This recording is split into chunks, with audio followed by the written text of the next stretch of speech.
Okay, hi everybody.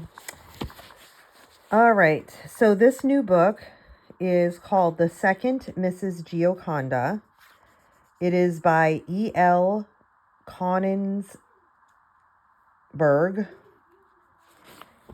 I'm going to start by reading the opening part before the first chapter. So let me read that really quick here. And it's why people ask, why did Leonardo da Vinci choose to paint the portrait of the second wife and of an unimportant Florentine merchant when dukes and duchesses all over Italy and the King of France as well were all begging for a portrait by his hand? Why, they ask, why? The answer to that lies with Salai. Lies with Salai is a fitting expression, for Salai was a liar. Giacomo de Caproti,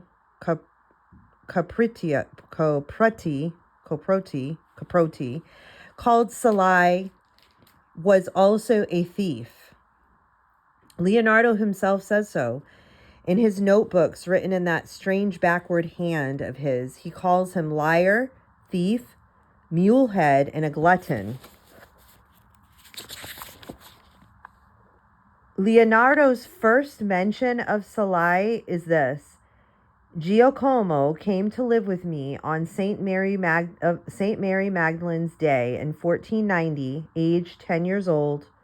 The second day I had 2 shirts cut out for him, a pair of hose, and a jerkin.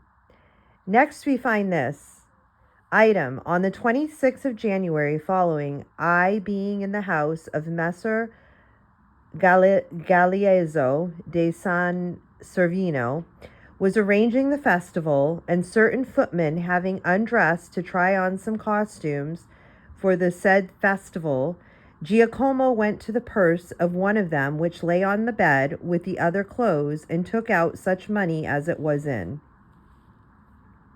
And then this Giacomo stole the Turkish hide and sold it to a cobbler for 20 solid, with which money, by his own confession, he bought with anise comfits.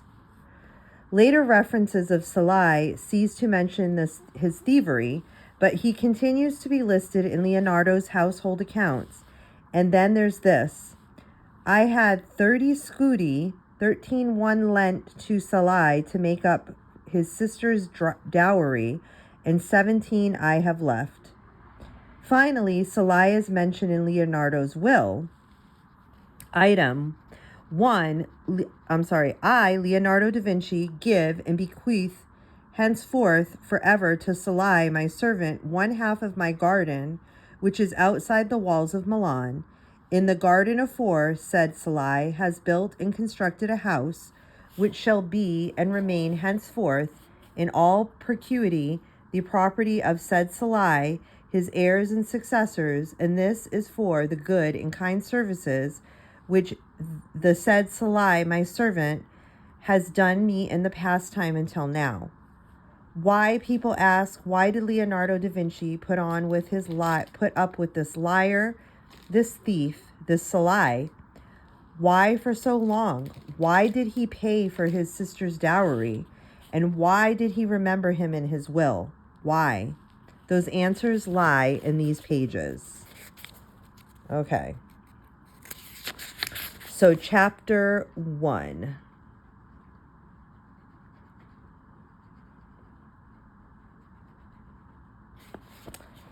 It was hot in Milan that day in July. Salai could think of nothing but the heat and his discomfort in it.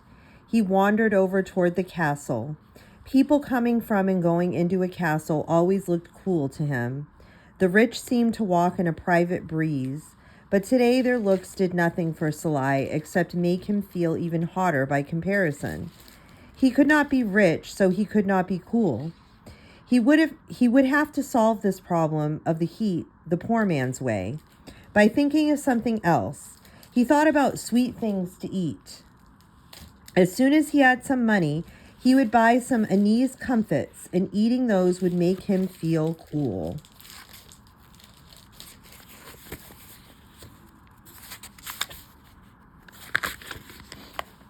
Not having money was not the same kind of problem as not being rich. Not having money was only temporary. Salai walked closer and closer to the castle until he spotted two gentlemen leaving. He quickly walked in their direction and bumped into one of them, scurrying off, apologizing, and continuing to walk rapidly as he had somewhere to go. He did not get far. Someone grabbed him from behind, pulling his head back over his shoulders, causing Salai to look up, and further into the eyes, the fiercely bright eyes of the man who had grabbed him. The man seemed as tall as heaven itself, and the man had a beard that sparkled almost as much as his eyes. Only on the wall painting in his church had Salai ever seen eyes like that, and a beard like that, and a coat like that, as tall and as blue as the Milan summer skies. He shrugged. God at last had caught up with him. "Let go of that which you have taken," the God-man commanded. Salai dropped the wallet. "Now you drop your knife," the God-man said. That would blunt it, Salai answered. "Then give it to me," the God-man said. He held out his hand, a large, immaculate left hand, and Salai placed his knife in it. The other fellow said, "I swear, Leonardo, I did not know that my wallet had been cut. Is there nothing too quick for you to see?" The God-man laughed. He spun the boy around and said, "Why did you steal this man's purse?" "I stole nothing," Salai replied. "My knife only accidentally rubbed the thong which I bumped into him. The purse fell into my hands. The thong must have had a worn spot." The man to whom the purse belonged tossed it up in the air. "Well, Leonardo," he said, "a poor excuse has the same mother as a good one. Both are born of desperation." He then turned to Salai and asked, "Young man, do you have any idea who it is that caught you?" "Is he God, sir?" Salai asked. The man laughed. "No, he is not God. He is one of God's finest inventions." "Oh," Salai said.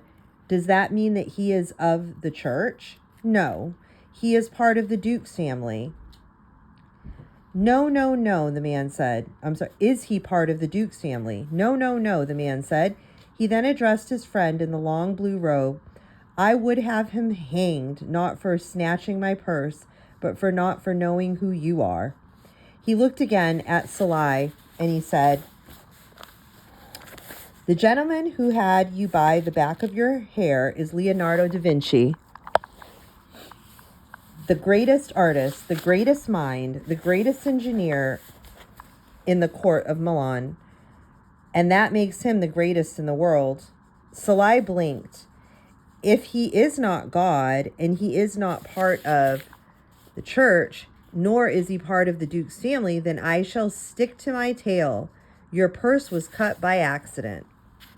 The man laughed. "Let's let him go, Leonardo. He will not be out of trouble for long. Someone else can be bothered with having him hanged."